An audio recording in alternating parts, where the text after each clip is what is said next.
You're listening to the Today's Conveyancer podcast, the leading source of information for residential property lawyers in England and Wales. Don't forget to subscribe and sign up to our free newsletter at todaysconveyancer.co.uk. You can also follow us on LinkedIn and Twitter. Hello, welcome along to the latest Today's Conveyancer podcast. And welcome to our first Property Trends Report podcast of 2026 as well.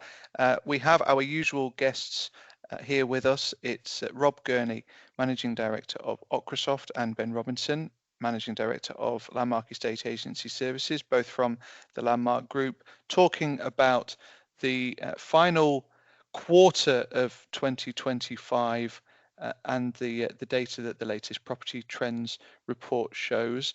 I'm not going to say a huge amount. There's some interesting stuff in there this month, and of course the report is available from Landmark, link in the podcast comments. But I'm going to come to you first, Ben. I wonder if you could set the scene for us as the year came to a close in 2025 and just give us a bit of a synopsis of what happened from the agent's point of view over the course of last year as well. Yeah, no problem, David. I think it's safe to say that it was certainly a year of two halves. So at the start of the year, we sort of caught up in the stamp duty rush, trying to get pipelines through on time, but also a lot of confidence, or quite a lot of confidence around whether it was a new government coming to the new year. We hadn't had the latest budget yet, and there was a lot of people coming to the market. So listings, new stock was particularly high. The second half of the year, however, was marred by lots of rumours of alternates, moves on stamp duty and other things that might come in the budget. And of course, those might put people off. And I think we saw a lot of uncertainty, which led to actually dipping listings, so supply and demand dropping even further. Of course, when there's an imbalance in supply and demand, it affects price. There's a wide range of reports, from the likes of Rightmove saying that there was a record number of property price reductions, asking price reductions in the second half of the year. Now, from an agent's perspective, of course, that's a challenge. Like any professional, you're switching between two very different modes. One is let's get the pipeline through. The other one is how do I win more listings or take a greater share when things are dropping? Of course, if things are stalling, how do I get these property sold, which leads to lots of tough conversations and a real battle coming in to the end of the year. And I think the listings, I say, down 7%, the supply and demand down 17%. Just shows that the sort of environment they were operating in, which wasn't great. On a positive note, perhaps, is that we saw a little bit of a change towards the end of December after the budget, a little bit of release of supply, and certainly, again, the panels reaffirmed that post-Boxing Day. Whether that was stock that had been taken off because it was stale and put back on the new prices, who knows? But certainly a lot of it, and you would have thought that would then drive future sales. I think the other thing to say there is affordability has been a challenge, and actually that might not feel it, but it's easy because ultimately, again, record drops in asking prices means things become more affordable. Of course, we've seen that in line with perhaps more controlled inflation, and so dropping interest rates with deals dropping into 3 to 4% now. For a lot of loan to value levels, I think that's where you get moving momentum. That's what people will expect to pay and would like to pay against property prices that perhaps they see and think, oh, that looks a lot cheaper than it did last year. So, hopefully as we go into spring, there is a bit of renewed confidence, I have to say, a relatively dark Q4 of hopefully stalled activity rather than lost. I mean, interesting that Nationwide have announced recently that they're going to lend, I think it's 6 times earnings as well, isn't it? So to your affordability point, there's obviously movement from the lenders. The inflation figures this week haven't helped, but again, I think there's hope that that's a blip rather than a trend, and it was unlikely that the Bank of England were going to do anything with interest rates quite so early in the year anyway. So we've got a bit of time to correct that and address it. Agreed. Rob, you come at it from the conveyancer's point of view, and the report benchmarks 2025 against 2024, and on the face of it, the numbers don't look particularly healthy, but there's a reason for that.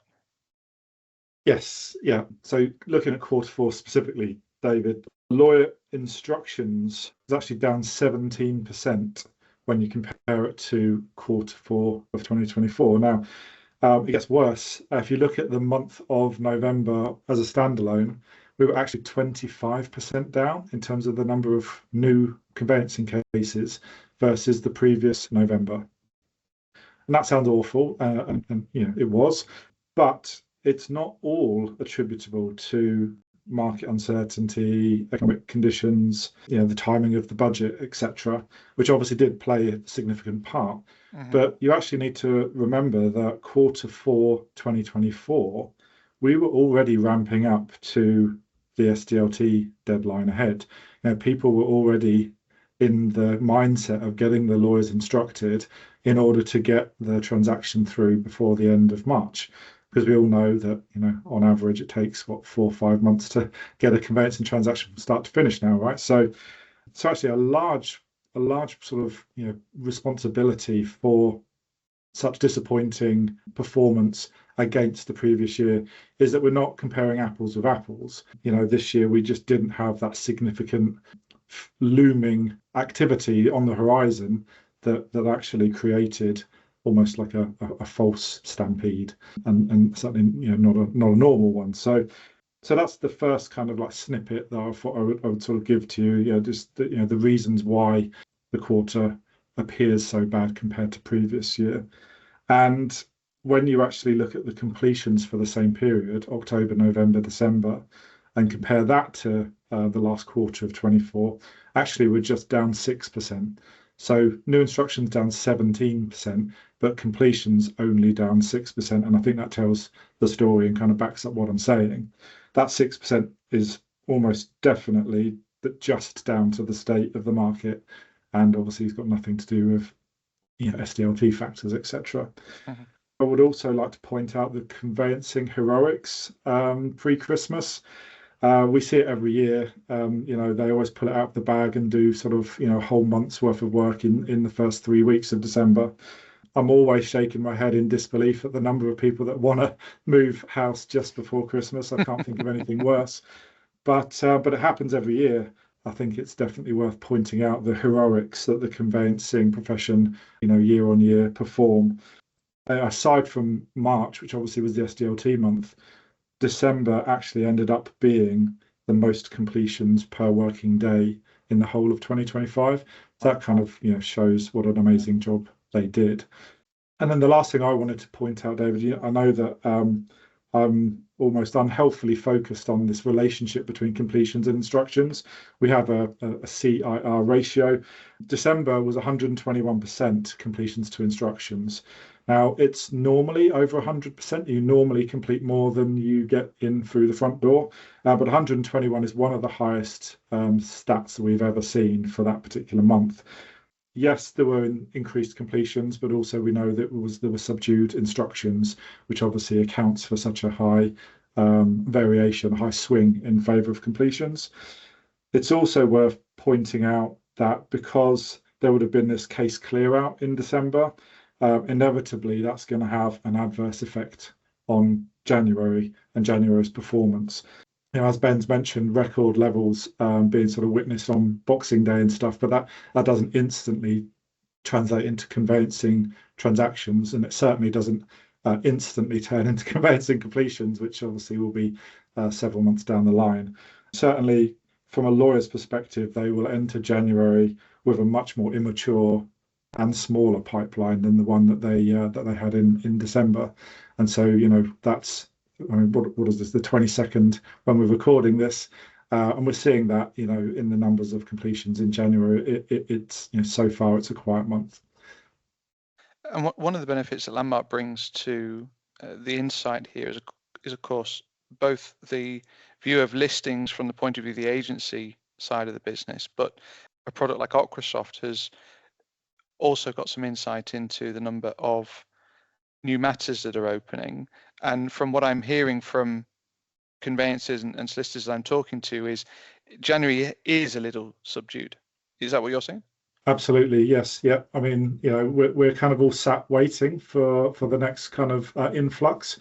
It is like rising slightly. You can see that the numbers on per working day are on the increase, but it's nothing like what's hoped for in the months to come.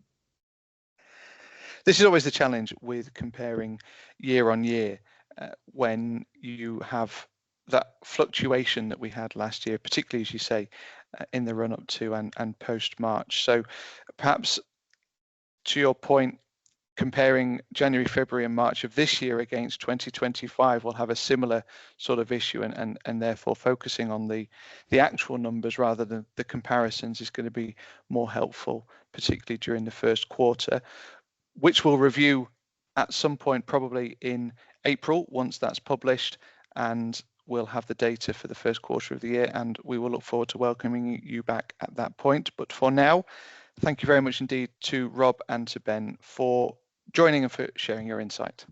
It's a pleasure. The Today's Conveyancer podcast is available on your preferred podcast provider. It's also available on todaysconveyancer.co.uk. Thank you to Ben, thank you to Rob, and we'll see you again soon.